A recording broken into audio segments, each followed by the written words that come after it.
বর্তমান সমাজে একটি প্রচণ্ড বিভ্রান্তি আছে যে বিষয়টা নিয়ে, সেটা হচ্ছে আল্লাহ রাব্বুল আলামিন আমাদেরকে আমানত দিয়েছেন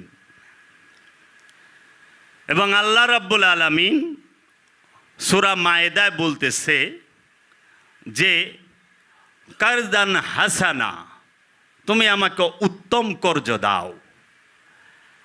আল্লাহ রাব্বুল আলামিন তার বান্দার কাছে, আল্লাহর হাবিব, আল্লাহর রসুল, আল্লাহর নবী, আল্লাহর ওলি, তার মুরিদের কাছে বলতেছে, তুমি আমাকে উত্তম কর্জ দাও, আমি তোমাকে অধিক বাড়ায়া দিমু। উত্তম কর্জ দাও, আমি তোমাদেরকে অধিক বাড়ায়া দিমু। এখন প্রশ্ন হইল যে আমরা কি জানি যে আমি কিসের মালিক, আমার কোনো মালিকানা আছে কি না? আল্লাহ কিসের মালিক, আল্লাহ কার মালিক, কোন জিনিসের মালিক, কয়জনের জানা আছে? যদি জানা থাকতো এই বিভ্রান্তি ছড়াইতো না। আমি কিন্তু জানি না যে আমি কোন কোন জিনিসের মালিক আর কোন কোন জিনিসের মালিক না, আমি কোন কোন জিনিসের আমানতদার, কোন কোন জিনিসের আমানতদার না, আর আল্লাহ কোন জিনিসের মালিক আমি কি জানি? এই হাত কার? কে করলে একটু জুড়ে কেন? আল্লাহ। আপনার বউ যদি জিগায় তোমার হাতে কি হয়েছে, আমার হাতে গাও হয়েছে গো, তো কইবানি আল্লাহর হাতে গাও হয়েছে। দেখছেন, এটা সবাই কইব। আলেম সমাজ যারা জ্ঞানী তাদেরকে জিজ্ঞেস করেন হাতটা কার, প্রথমে বলবো আল্লাহর। উনি আপনার সামনে বলবে এটা আল্লাহর হাত, বাইতে গেলে গো এটা আমার হাত। আগে বুঝেন যে আপনার কি, আপনি কিসের মালিক, আর রব আপনার রব্বুল আলামিন, যে আপনি সব সময় বলতেছেন আলহামদুলিল্লাহে রব্বুল আলামিন, একমাত্র প্রশংসা সেই আল্লাহর যিনি সমস্ত আলমের রব। সেই আলমটা কি, সেই রবটা কি? সমস্ত কিছুর মালিক কে? আল্লাহ। হাতের মালিক আল্লাহ, চোখের মালিক আল্লাহ, নাকের মালিক আল্লাহ, কানের মালিক আল্লাহ, জবানের মালিক আল্লাহ, সোনার মালিক আল্লাহ, দমের মালিক আল্লাহ, কথার মালিক আল্লাহ, ধরার মালিক আল্লাহ, হাঁটার মালিক আল্লাহ। এই দেহ পায়ের থেকে, মাথা থেকে নিয়ে পায়ের তলা পর্যন্ত, মাথার চাঁদি থেকে নিয়ে পায়ের তলা পর্যন্ত সমস্ত অঙ্গ প্রত্যঙ্গ যাহা কিছু আছে সব কিছুর মালিককে আল্লাহ রব্বুল আলামিন। আমরা কি তাইলে? আল্লাহ যদি সমস্ত এই পায়ে, মাথার চাঁদি থেকে পায়ের তলা পর্যন্ত সমস্ত অঙ্গ প্রত্যঙ্গের মালিক হয়, আমরা কি? আমি কে তাইলে? আমি আমানতদার, মালিক না। আমানতদার, মালিক নই। আচ্ছা, আমানতদার কেমন আমানতদার? কত সময়ের আমানতদার, কত দিনের আমানতদার, কত বছরের আমানতদার? চিরকালের জন্য, জন্ম জন্মান্তরের জন্য? এই দেহ কি জন্ম জন্মান্তর পর্যন্ত থাকবে? না। তাহলে জন্ম জন্মান্তর পর্যন্ত এর আমানতদার আমি না। কতক্ষণ? হয়তো 2 বছর, হয়তো 5 বছর, হয়তো 10 বছর, হয়তো 15, হয়তো 20, হয়তো 25, 30, 45, 50, 60, 70, 80, 100, 120 এইরকম বয়স। এতক্ষণ সময়, অনেক সময় পা লইয়া যায়। কে লয়ে গেছে? মালিকে। আমানতদারের কাম শেষ। আমানতদার অনেক পাও ছাড়াই আটতাছি, আটি না? পুঙ্গ হয়ে গেলে পাও জায়গা না, কাটা পড়লে, হাত কেটে গেলে আমানতদারের কাম শেষ। যারটা হ্যাঁ লয়ে গেছে, আপনি চাইলেও ফেরত রাখা পারবেন না। পারবেন না। আচ্ছা, সম্পদের মালিক কে? এটার মালিক তো আপনি, কারণ দলিল আপনার নামে, খারিজ আপনার নামে, রেকর্ড মেকর্ড সবই তো আপনার নামে। তো জায়গার মালিক আপনি না? কয় না। এই জমিনের মালিক আল্লাহ, আসমানের মালিক আল্লাহ, সাগরের মালিক রব্বুল আলামিন, পাহাড়ের মালিক রব্বুল আলামিন, পর্বতের মালিক রব্বুল আলামিন, সমস্ত সহায় সম্পদ, সমস্ত সৌরজগৎ, গ্যালাক্সি যা বলেন সমস্ত কিছুর মালিক একমাত্র রব্বুল আলামিন, একমাত্র রব্বুল আলামিন। তাইলা তাহলে আপনার কাছে কর্জ চাইলো আল্লাহ, আল্লাহ সূরা মায়দায় বলতেছে ওয়াকারদান হাসানা, তুমি আমাকে উত্তম কর্জ দাও, আমি অধিক ফিরায়া দিমু। আল্লাহ কি খুব অভাবে পড়ে গেল যে কর্জ লাগবো? কি কর্জ চাইল? আজ পর্যন্ত আমাদের এই বিজ্ঞ জ্ঞানী গুণীরা, সেটা বলেন সাধক অনেক আছে, সাধক সাইজা বয়ে রয়েছে। এখন তো সাধক চুল লম্বা করলে আর দাড়ি লম্বা করলে আর সাদা কাপড় পিনলে, লাল কাপড় পিনলে, শালু কাপড় পিনলে সাধক হয়ে যায়, আর হাতে কয়টা এক্সট্রা হিসেবে চুরি চুরি লাগাইলে কমপ্লিট পুরা সাধক। সাধনা দেহে না, সাধনা মনে, সাধনা অন্তরে। অন্তর দেখানো যায় না, দেহ দেখানো যায়, দেহের মধ্যে অলংকার পরা যায়, অন্তরে অলংকার পরা যায়, দেহে শিকল পরা যায়, অন্তরে শিকল পরান যায় না। শিকলটা তো দেহে পরান লাগবো না, অন্তরে পরাইতেইব। এখন অন্তরে না পরাইয়া দেহে পরায় রাখছি শিকল। তাহলে সেই আমানতটা কি, সেই কর্জটা কি? এখন বাউল সমাজ, তারপরে বাবা লালন সাইজির নামে চালানো কিছু লালন তত্ত্বের এর ভিতর আছে, তারা অনেকেই বলে থাকে আমানত বলে বীর্য। এর জন্য তারা আমানত রক্ষার লেগে রতি সাধন করে খুব, এটা একটা সাধন, আমানত রক্ষা করে। বাবা, আমানত মানে কি? যেইটা ফেরত যোগ্য, যেইটাকে খেয়ানত করা যাবে না। আমি আপনাকে 100 টাকা দিলাম, আমানত রাখলাম, ভাই এই টাকাটা আমানত রাখেন, আমি আপনার কাছ থেকে কিছুদিন পরে ফেরত নেব, আমানত রাখলাম বিশ্বাস কইরা, আলামিন মনে কইরা, ঠিক আছে। 100 টাকা 15 দিন পরে যদি চাই, আপনি যদি 90 টাকা আমারে দেন কিংবা 95 টাকা দেন, আমানত রইল। 100-র 100ই দিতে হবে। আবার আমানত 100-র জায়গায় 110 টাকা দেয় না বলে দেয় না, 100 নিচে 100ই দিবে। কমও দিলে খেয়ানত, বেশি দেওয়ার কোনো বিধানই নাই, যাহা আছে তাহা। তাহলে সে আমানত কি?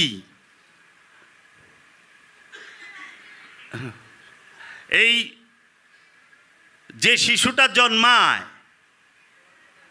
তাদের হিসাবে সে কি এই আমানত লই আহে? যেটার আমানত কোন, এটা তো শরীরের কোনো জায়গায় জমা থাকে না, থাকে ওটা গড গিফটেড। ওই মৈথনের সময়টা সৃষ্টি হয়। নালাদা রক্ত কিন্তু শরীরে থাকে, কিন্তু ধাতু শরীরে থাকে না, কোনো অঙ্গে জমা থাকে, ওইটা তৈরি হয়।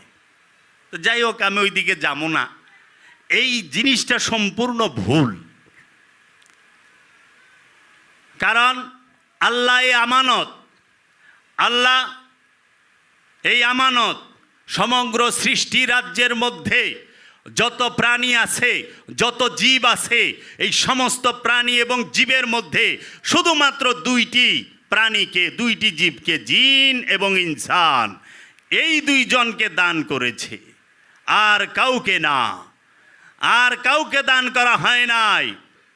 এবং আল্লাহ রাব্বুল আলামিন কর্জ চাইছে শুধু এই সৃষ্টি জগতে এই 2 প্রাণীর কাছে, জিন এবং ইনসানের কাছে। আবার একটু আগায় বললে শুধু ইনসানের কাছেই আল্লাহ কর্জ চাইছে, আবার ইনসানের থেকেও না, আল্লাহ কর্জ চাইছে আমানু থেকে। আমানু পর্যায়ে যখন যায় তখন বলেই তুমি আমাকে কর্জে হাসানা দাও, উত্তম কর্জ দাও, আমি অধিক বাড়ায় দেবো।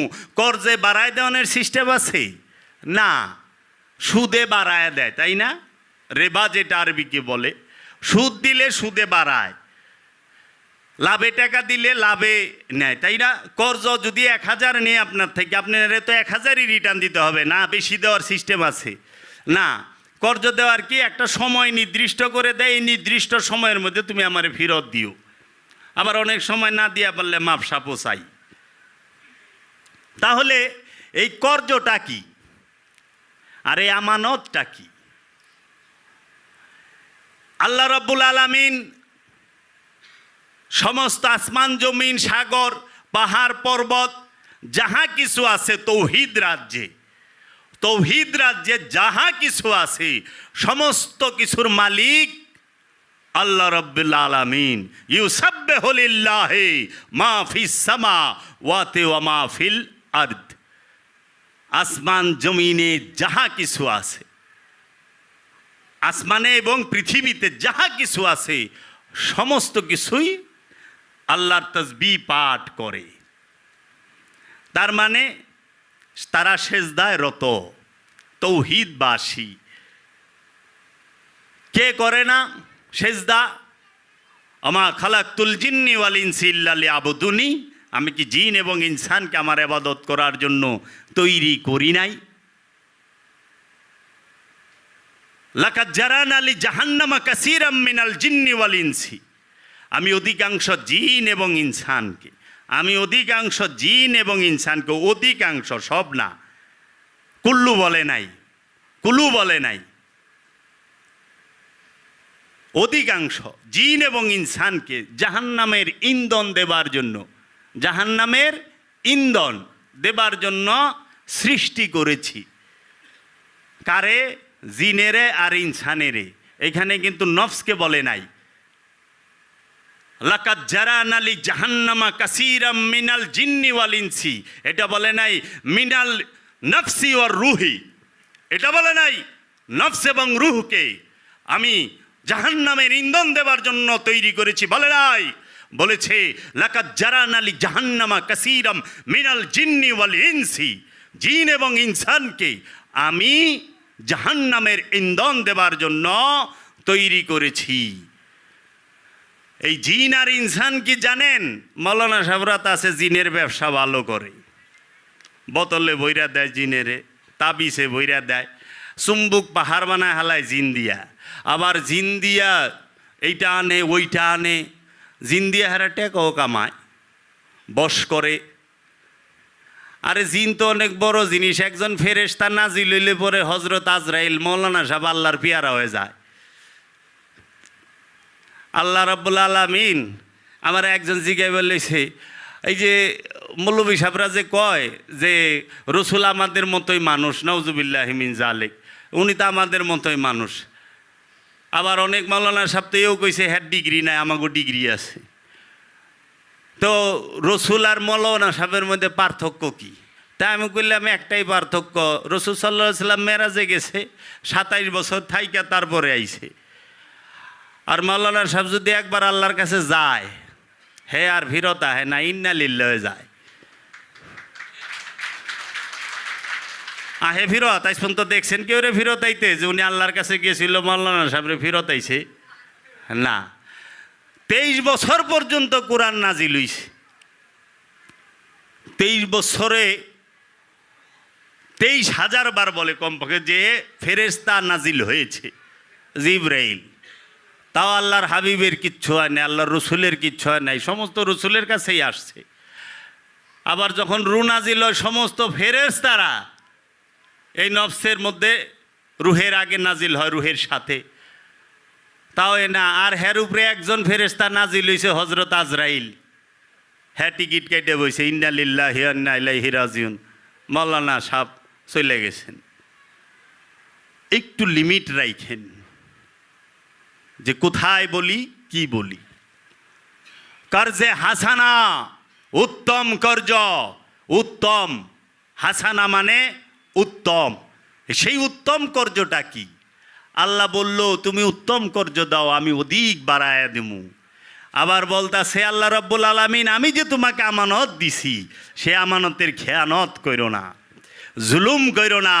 জুলুম করলে আমানত খেয়ানত হবে। সেই আমানত কি?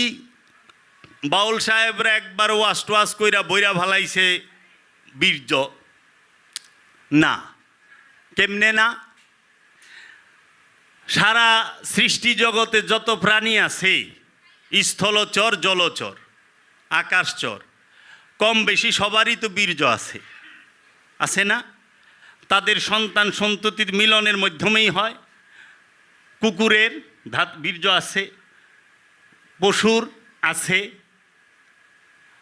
পাখিরও তো আছে, তাহলে সবারই তো আছে, মানুষেরও আছে, জিনেরও আছে। নাকি আবার আল্লামা সাহেব জিনগো নাই? জিনগো পোলাপান আছে। কোরআন কইতাছে জিন মারা যায়, জিন জন্ম নেয়, জিন জন্ম দেয়। এখানে একটা রহস্য আছে। বাবা জাহাঙ্গীর খুব সুন্দরভাবে বুঝলেছে। বাবা জাহাঙ্গীর বাণী লিখছে। বাবা জাহাঙ্গীরের কিতাবের নাম মারেফতের গোপন কথা। এটা শুধু বইয়ের নামই গোপন, কিন্তু বাবা জাহাঙ্গীর কোনো কিছু গোপন রাখে নাই। মারেফতের গোপন কথা সব প্রকাশ কইরা দিছে, কিন্তু বইয়ের নাম দিছে মারেফতের গোপন কথা। মারেফতের ভেদ গোপন রাখে নাই, কারণ বাবা জাহাঙ্গীরের এই দান, এইটাই একটা দর্শন। বাবা জাহাঙ্গীর বলেছে আর 20-50টা বছর যাইতে দাও, দেখবা সমস্ত বাবা জাহাঙ্গীরের দর্শন ছাড়া আর চলতে পারবে না। এই দর্শন নিয়ে চলতে হবে, কারণ বাবা জাহাঙ্গীর যেখানে আগমন করেছে ওইখানে মিথ্যার কোনো অস্তিত্ব থাকবে না, ব্যবসার কোনো অস্তিত্ব থাকবে না।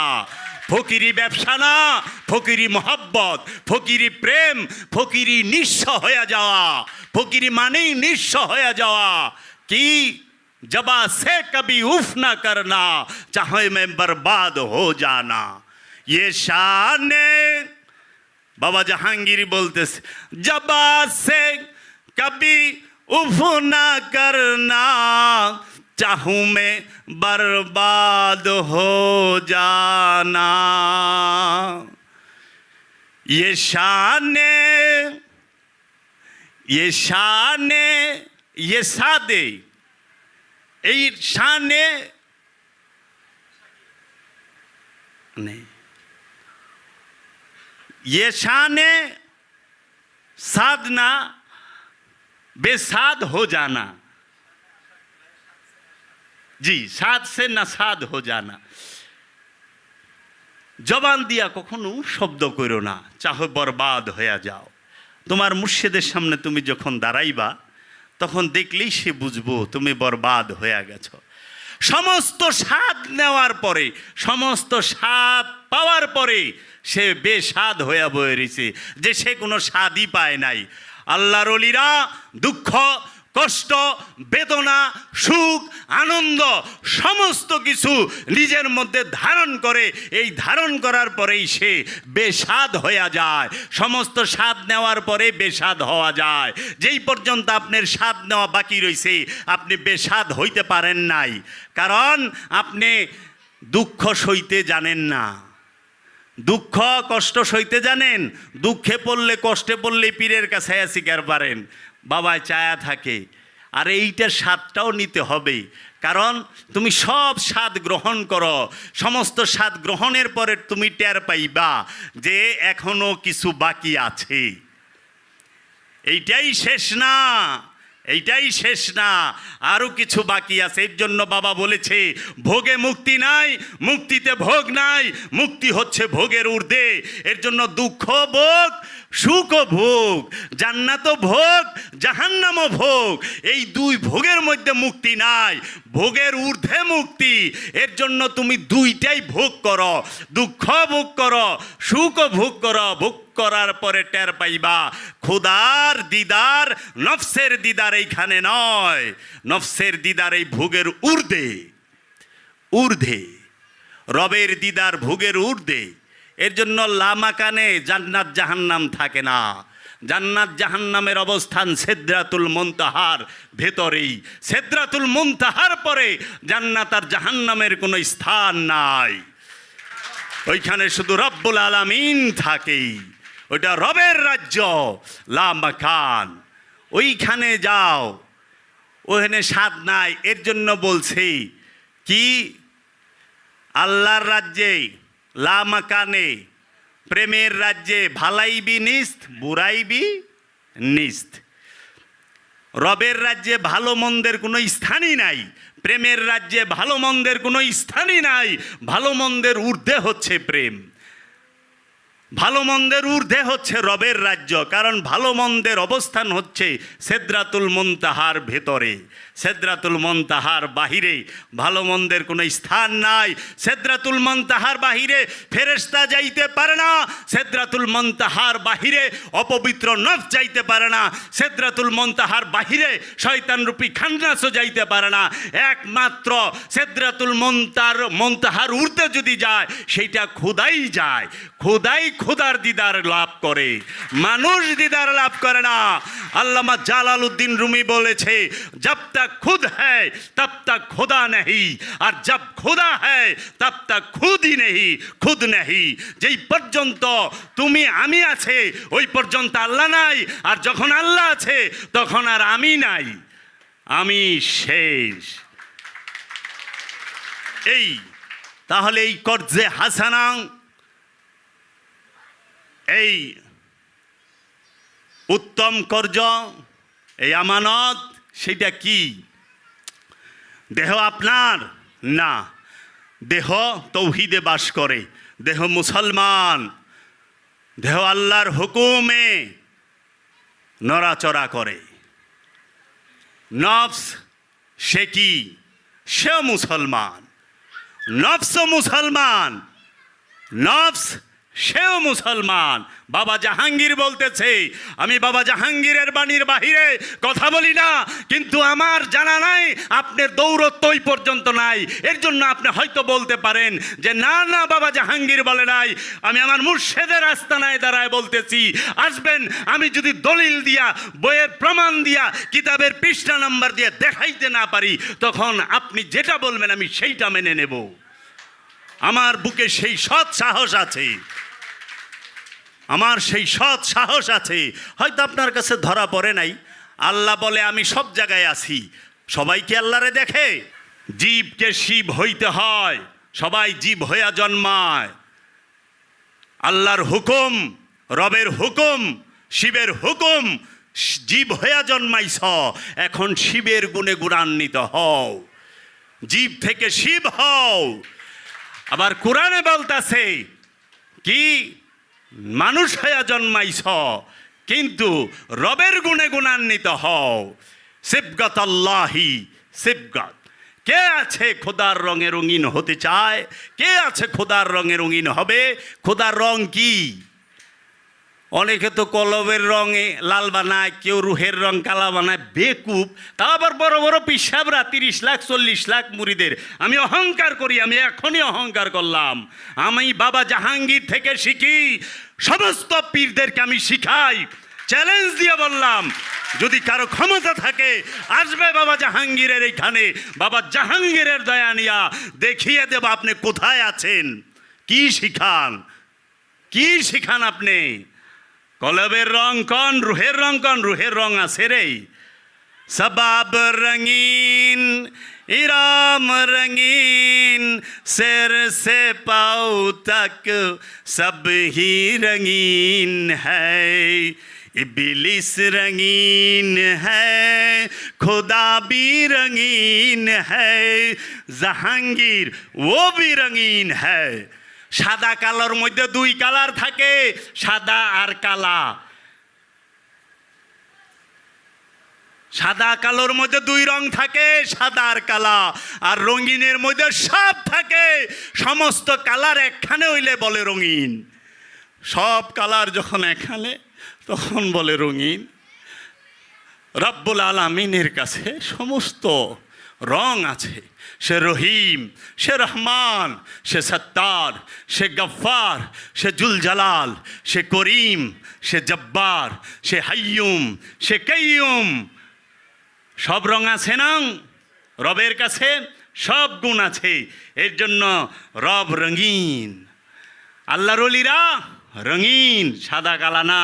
সাদা কালো হলো শয়তানে, সাদা কালা শয়তানে। এর জন্য আল্লাহ বলছে রবের রঙে রঙিন হও, রবের গুণে গুণান্বিত হও। সেই গুণ কি, সেই রং কি?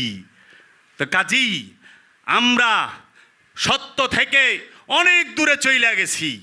অনেক দূরে আমাদেরকে এই স্বার্থ নিঃস্বী মহল, যারা এই ফকিরির নামে ব্যবসা করে, যারা মৌলবী, যারা ইসলামের নামে ব্যবসা করে, মাদ্রাসার নামে ব্যবসা করে, মসজিদের নামে ব্যবসা করে, খানকার নামে ব্যবসা করে, তাদের বুঝার কায়দাই নেই এটা পাকা ব্যবসায়ী। প্রেমিক না, প্রেমিক হচ্ছে বাবা জাহাঙ্গীর। কেন? ওই যে বললাম, জবা সে কবি উফ না করনা, চাহু মে বরবাদ হো জানা। এই জবান দিয়ে কখনো উফ করো না, চাহে তুমি বরবাদ হয়ে যাও। দেখলেই বোঝা যাইব বরবাদ হয়ে গেছে। ইশকে মোহাব্বতে মুখে বলা লাগবো না, মুখে বলতে হয় না। মহানবী সে নিজে আগে সমস্ত কিছু উৎসর্গ কইরা বলছে তোমরা উৎসর্গ করো। মহানবী জাজিরাতুল আরবের সেরাদনী মা খাদিজাতুল কুবরাকে বিবাহ করেছে। সমস্ত জাজিরাতুল আরব, সৌদি আরব না। ওই সময় জাজিরাতুল আরব 600 সালে জাজিরাতুল আরব, এই জাজিরাতুল আরবের সেরা ধনী মা খাদিজাতুল কুবরাকে বিবাহ করার পরে মহানবী নিজে রাজ পরিবারের ছেলে, যিনি বাদশার বাদশা কামলেওয়ালা, সে নিজে, সে দাতা, সে সমস্ত আলমের রব, সে সমস্ত রসুলের রসুল, সে সমস্ত নবীর নবী, সে সমস্ত অলির অলি, সে সমস্ত আব্দুহুর আব্দুহু কে? হজরত মুহাম্মদ সাল্লাল্লাহু আলাইহি ওয়াসাল্লাম। এই আল্লাহর হাবিবকে অনেক সাহাবাই কেরাম আছে, তাদের সম্পদ সবগুলা দিছে। হজরত উমর সে 4 ভাগের 1 ভাগ দিছে, হজরত উমর অর্ধেক দিছে, হজরত উসমান 4 ভাগের 1 ভাগ দিছে। সমস্ত সম্পদ মহানবী উজাড় কইরা দিছে এই গরিব দুঃখীরে খাওয়াইতে খাওয়াইতে। এই আরবের, ওই সময়কার আরবের এই কাফের বাহিনী মুসলমান হওয়ার পরে মহানবী খাওয়ায় নাই। মৌলানা সাহেবরাই ওয়াজ করে, উট জব কইরা সুরা বানায়া খবুজ দিয়া তারপরে খাওয়াইছে। কইছে কথা আছে বহ, না বুঝে হেলা বোলা হাফ সাহেবাউক বরা যায়। 1 দিন গেছে গা, 2 দিন গেছে গা, 3 দিনের দিন মাওলা আলী কইছে বহেন কথা আছে, খাইয়াই দৌড় দেন কে। তাতে বুঝায় মহানবী খালি মুসলমানরে খাওয়াইছে তা না, ইমানদাররে খাওয়াইছে তা না, মহানবী মানুষকে খাওয়াইছে, ইনসানকে খাওয়াইছে, সৃষ্টিকে। মহানবী যখন পর্দা গ্রহণ করে তখন মহানবীর ঘরে পাওয়া যায় একটা আশা মোবারক, একটা ছিঁড়া কম্বল, আর 5 কেজি জব, 2.5 কেজি জয়তুনের তেল, আর আনুষাঙ্গিক ব্যবহারের জিনিসপত্র। আর আপনি সেই দিনই প্রচার করবার লইছেন। তল্লাশি দিলে তো অবস্থা খারাপ। গই গেল পাজারুতে বইয়া বদরের যুদ্ধের ঘটনা কন। হ্যাঁ, 80,000 টাকা দামের আর এই সেই রকম প্যান্ডেল কইরা ওহুদের যুদ্ধে হেলিকপ্টার আয়া ওহুদের যুদ্ধের ঘটনা কন, খাইবারের যুদ্ধের ঘটনা কন, তাবুকের যুদ্ধের ঘটনা। তাবুকের যুদ্ধ মানে পেটে পাথর বাইন্দা বাংকার খুইদা যে যুদ্ধ হয়েছে, শুনছে না? হুজুর এই সুন্নত একটু পালন করবেন না, ধ্যান সাধনা তো করবেনই না। যারা নিজে গো পীর দাবি করে, হ্যাগো কি হাল? কোথায় সেই শিক্ষা? সমস্ত কিছু উজাড় করে দিয়া আমি বাবা জাহাঙ্গীরের পবিত্র জবানে শুনেছি, খাজা বাবা তার আসল নাম হচ্ছে, ডাক নাম, বাপদাদার দেওয়ার নাম হচ্ছে হাসান আলাম্পানা। ওনারা রাজ পরিবারের ছেলে, অনেক সম্পদশালীর ছেলে হাসান আলাম্পানা। খাজা বাবার বড় ভাইয়ের নাম হুসাইন আলাম্পানা। এই হাসান আলাম্পানা নিজের সমস্ত সম্পদ বিলি কইরা দিয়া লাস্টে যে ওই যে চাক্কি ছিল আটা পিসত সেইটা পর্যন্ত বিক্রি কইরা মানুষকে দিয়া যখন একদম সম্পদ শূন্য হয়েছে তখন সে বলেছে আমি চললাম আমার মুর্শিদ খাজা উসমান হারুনি বাক্কার আস্তানায়। গোলামি তো সব কিছু ছাইরা নিঃশেষ হইয়া তারপরে গোলাম হন লাগে, আর এখন আমি সব ঠিকঠাক কইরা গোলামি তো সব নিঃশেষের পরে গোলামি, সব আছে যেই পর্যন্ত গোলাম হয় কিমনে। তাইলে পরে সেই খাজা বাবা বলতেছেন যে আমি খাজা উসমান হারুনির দরগায় গেলাম আমার মুর্শিদের সেবা করার জন্য। সেই শিক্ষা কই? গাউসে পাক আব্দুল কাদের জিলানী আলাইহিস সালাতু ওয়াস সালামের শিক্ষা দেখেন, সেই শিক্ষা নাই। ভোগের রাজ্যে বৈশা ত্যাগের বাণী বেমানান, এইটাই ধোকা। ভোগের রাজ্যে ত্যাগের বাণী মানায় না, আগে ভোগ ছাড়েন তারপরে ত্যাগের বাণী বলেন। 2 রাকাত নামাজ পড়বেন এসি ছাড়া হয় না, আর আমরাও মাশাল্লাহ দরবারে বয়ে রয়েছি, এসি না হইলে তো দরবারে বই না গরম লাগে। এগো যদি উহুদের পাহাড়ের উপরে কয় সর সবটি বাইকে যাব। উহুদের পাহাড় আমি নিজ চোখে দেখাইছি হজ করবার যায়া, যে উসারে বাবা আর যে রই বাইকে যাব একটাও থাকবো না। এসি লাগায়া ভালো মন্দ খাওয়ায়া 3 বেলা খাসির মাংস বুটের ডাইল দিয়া খাওয়ায়া, চিকুন চাইলের ভাত এরফান চাইল দিয়া মুষের গুস্ত দিয়া মুরগির গুস্ত দিয়া বিরিয়ানি পাকায়া, তারপরেও কথা শোনান যায় না। আর এগো উহুদে লয়ে যান, খাইবারে লয়ে যান, তাবুকে লয়ে যান, দেখেন কি অবস্থা। আর মৌলানা সাহেব গো সবাইরেই কই, খালি একজনরে কই তা না। তার মধ্যে আবার পিঠে বস্তা থাকবো, হাতে তরোয়াল থাকবো, সব থাকবো। উচিত কথায় সমাজে থাকন যায় না, গলা চিবি দেয়া ধরে, উচিত কথা কন বালা না। এর জন্য আল্লামা ইকবাল বলেছে, হজরত আমির খসরু বলেছে, যখন আনাল হক বলেছে, কে? মনসুর হাল্লাজ, আনাল হক আমি খোদা, ইশকের মুকামে যায় বলছে, তখন হজরত আমির খসরু বাবা বলতাছে, খসরো খসরো হর জায়গা সচ আচ্ছা নেই, সব জায়গায় সত্য বলতে নাই। ইয়ার কি মেহফিল কি বাহার, মুর্শেদের এরিয়ার বাইরে, প্রিয়তমার এরিয়ার বাইরে সত্য কইও না, তাইলে শুলে চড়ায় দিব। সত্য কইবা মুর্শিদের এরিয়ার ভিতরে, প্রেমিকার এরিয়ার ভিতরে, বাইরে না।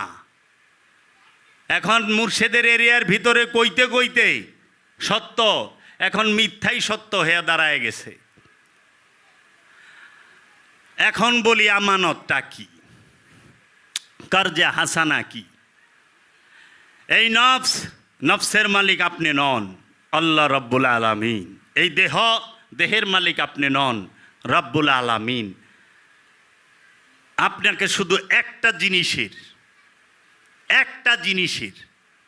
আপনাকে শুধু একটা জিনিসের আমানত দেওয়া হয়েছে, কিছু সময়ের জন্য মালিকানা দেওয়া হয়েছে। সেইটা হলো আপনার মন, আপনার হৃদয়।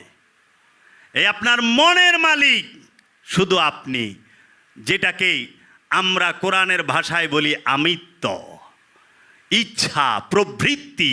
বাবা জাহাঙ্গীরের কিতাব খোলেন, একমাত্র প্রবৃত্তি হচ্ছে সমস্ত অপকর্মের মূল হোতা। প্রবৃত্তি কি? আপন মন। এই মনটাকে আল্লাহ রাব্বুল আলামিন আপনাকে আমানত স্বরূপ দিয়েছে। এই মনটা যে আমানত দিয়েছে আল্লাহ বলছে, আমি তো তোমার মনটাকে পবিত্রই দিলাম।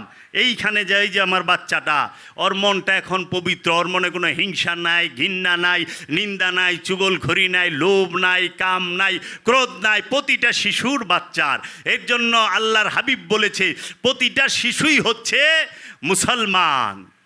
প্রতিটা শিশু, হিন্দুর ঘরে যে শিশু জন্মাইছে সেও মুসলমান, ইহুদির ঘরে যে শিশু জন্মাইছে সেও মুসলমান, খ্রিস্টানের ঘরে যে শিশু জন্মাইছে সেও মুসলমান, মুসলমানের ঘরে যে শিশু জন্মাইছে সেও মুসলমান। যেই মত যেটাই হোক, কিন্তু শিশু কইলে মুসলমান। কেন?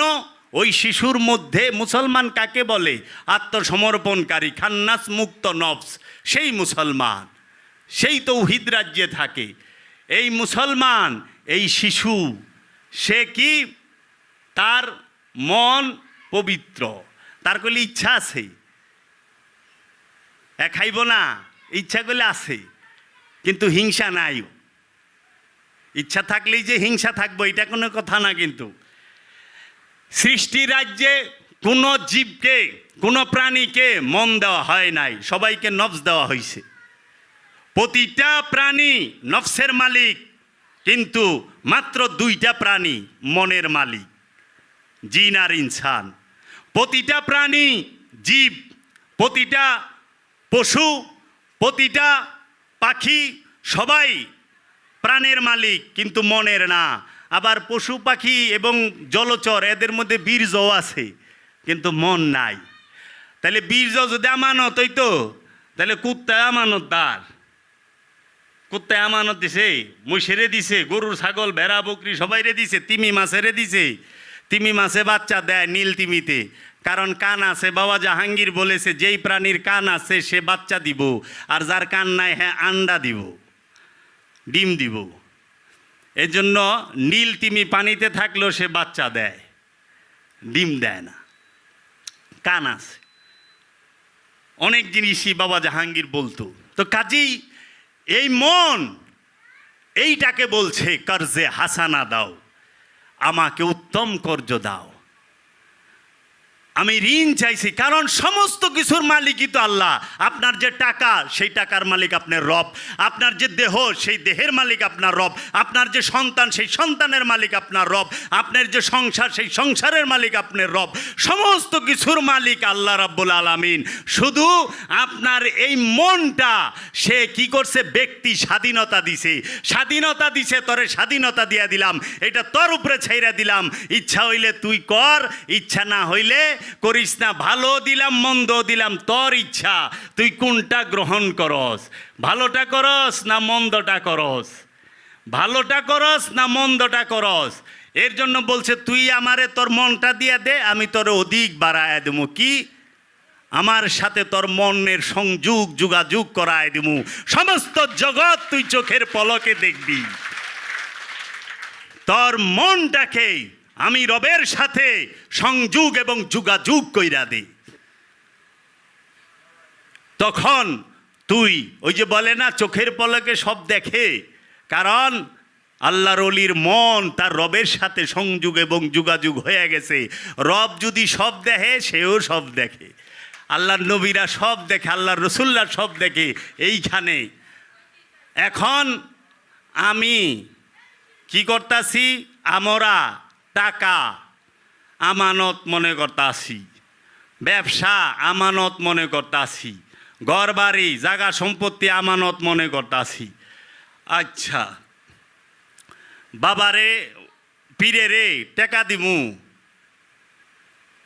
বাবা আমার সয় সম্পদ সব দিয়া দিলাম। পীরে সয় সম্পদ চায় নাই, তোমার সব দাও, মানে তোমার মনটারে দাও। সয় সম্পদ সব দেওয়ান যায়, মনটা দেওয়ান যায় না। টাকার মধ্যে মন থাকে না, কিন্তু মনের মধ্যে টাকা থাকে। টাকার মধ্যে মন আছে, টাকার মন আছে, কিন্তু মনের মধ্যে গেলে টাকা থাকে। এর জন্য স্বামী বিবেকানন্দ বলেছেন যে টাকার স্থান হচ্ছে পকেটে, টাকার স্থান হৃদয়ে না। টাকাকে হৃদয়ে রাখো না, সম্পদকে হৃদয়ে রাখো না, টাকাকে পকেটে রাখো। এলে দেখবেন এই যে আমাকে বাম সাইডে হৃদয় হেনে বাম সাইডে পকেটটা হয়। বাম সাইডে পকেট দেওয়ার রহস্য কি? আপনার কি ডান সাইডে পকেট আছে নাকি? বাম সাইডে, কারণ টাকাটা মানুষের হৃদয়ে রাখে। পকেটে বেশি টাকা থাকলে হৃদয়টাও গরম থাকে, মনটা গরম থাকে না বাবা। টাকার স্থান পকেটে, হৃদয়ে না। মুর্শিদকে মনটা দিতে হয়। আমি কি পারছি? আমি পারি নাই। আমি টাকা দিতে পারছি, আমি সম্পদ দিতে পারছি, আমি স্কুল করার লেগে জায়গা দিয়া পারছি, মসজিদ করার লেগে জায়গা দিয়া পারছি, দেই নাই? দেয় না? কবরস্থানের জন্য জায়গা দিতে পারছি, মাদ্রাসার জন্য জায়গা দিতে পারছি, বিদ্যালয়ের জন্য জায়গা দিতে পারছি। কাকে? আল্লাহর রাস্তায়। কিন্তু আল্লাহর কি মনটা সইপে দিয়া পারছি? না। টাকাও লক্ষ লক্ষ দিচ্ছি, মনটা কি দিচ্ছি? কখনোই না। এর জন্য আল্লাহ বলছে কর্জে হাসানা দে, উত্তম কর্জ। কারণ পৃথিবীর মধ্যে সবচেয়ে উত্তমই হচ্ছে এই মন, এই অন্তর। এই অন্তর আছে বিদায়ী জিন আর ইনসান আশরাফুল মাকলুকাত। এই অন্তর আছে বিদায়ী আমার সাথে আমার রব থাকে বীজ রূপে, রু রূপে।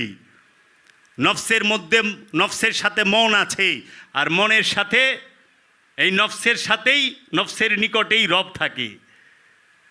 এগুলো খুব রহস্যের বিষয়।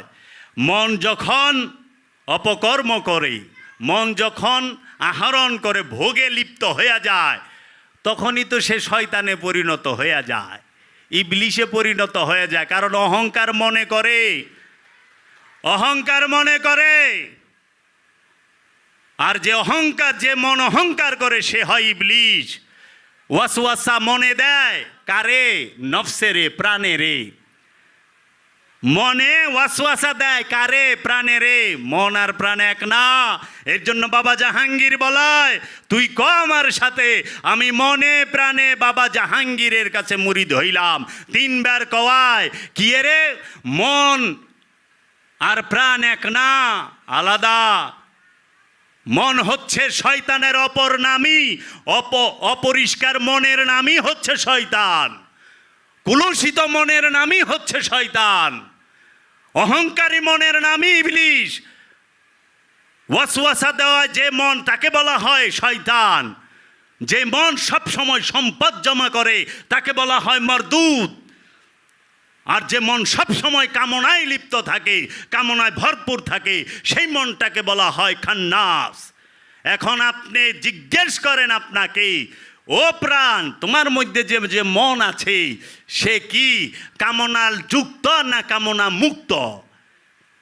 জিজ্ঞেস করেন তো, একজন আছেন কি না যে আমার মন অহংকার করে না, আমার মন কামনা করে না? এই মন, আবার এই মনই যখন কামনা শূন্য হয়, এই মনই যখন অহংকার শূন্য হয়, এই মনই যখন ওয়াসওয়াসা শূন্য হয়, এই মনই যখন আহরণ সম্পদ জমা থেকে শূন্য হয়ে যায়, তখনই তার রূপ অন্য হয়ে যায়, তখনই তার রূপ অন্য হয়ে যায়, স্বর্ণ রূপ দেখায়। রহস্য সব এইখানেই বয়া রইছে, বাবা জাহাঙ্গীর এইখানেই রেখা দিছে। হই না স্বাদ পাইবেন না, উপলব্ধিতে স্বাদ পাবেন, দর্শনে স্বাদ পাইবেন। হুই না মুখস্থ হইব, ফেসবুকে লেখা দিবেন, নিজের নাম মাইরা দিবেন। একটা গল্প মনে হইল কয়ে দেই, চান্সেস সুটকি। আপনাকেও সিরিয়াস কথা শুনতে শুনতে একটু হাসেন।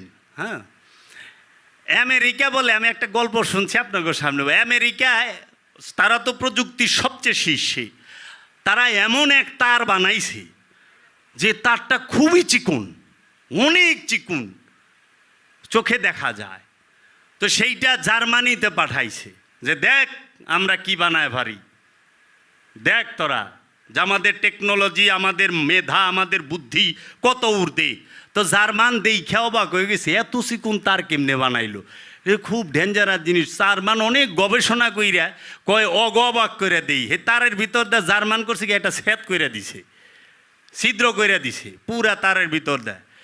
ওখানে আমেরিকা দেখে তো অবাক, কিরে এ কি করলো, তারের ভিতরে দিয়ে ছেদ করে দিছে।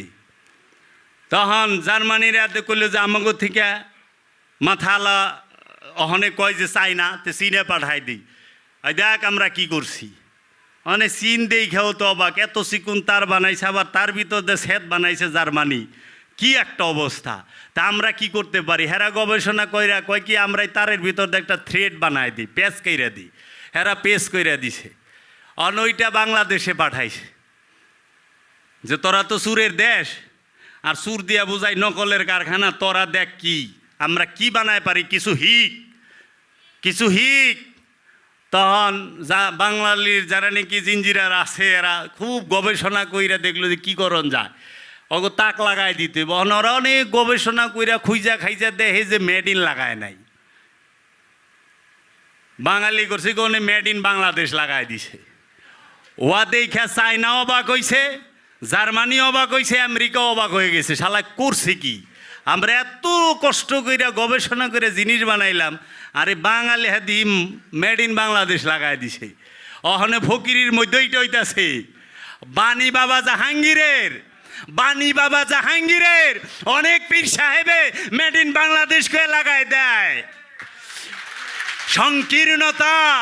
সংকীর্ণতা ফকিরের ঘরে, ফকিরের দরবারে রুমির নাম নিতে পারো, গাজ্জালির নাম নিতে পারো, খাজা বাবার নাম দিতে পারো, ইবনুল আরবির নাম নিতে পারো, কাজী নজরুলের নাম নিতে পারো, রবীন্দ্রনাথের নাম নিতে পারো, লালন সাইজির নাম নিতে পারো, আর সবাইকে একখানে করলে যেটা না হইব সে হচ্ছে বাবা জাহাঙ্গীর, তার নাম নিতে পারো না? কিসে ফেরায়? বাবা জাহাঙ্গীরের কিতাব পড়ো, বাবা জাহাঙ্গীরের কোরআন পড়ো, বাবা জাহাঙ্গীরের বইগুলা পড়ো, হারে হারে উপলব্ধি করতে পারবা পৃথিবীর বুকে দর্শনের উপরে, বিধানের উপরে এর থেকে সর্বশ্রেষ্ঠ কিতাব আর দ্বিতীয় নাই। যদি কেউ থাকে প্রমাণ সহ নিয়ে আসবে, তাকে ফকুরনি দরবার থেকে পুরস্কৃত করা হবে। তাহলে আজকে সেই অবাক কইরা দেয় বাবা জাহাঙ্গীরের বাণী লেখা মেড ইন আনা মানে আমি, আরবিতে আমির আনা কয়। এই আমানত, এই কর্জে হাসানা কি? আপনার ব্যক্তি স্বাধীনতা। আল্লাহ স্বাধীনতার উপরে হস্তক্ষেপ করে না।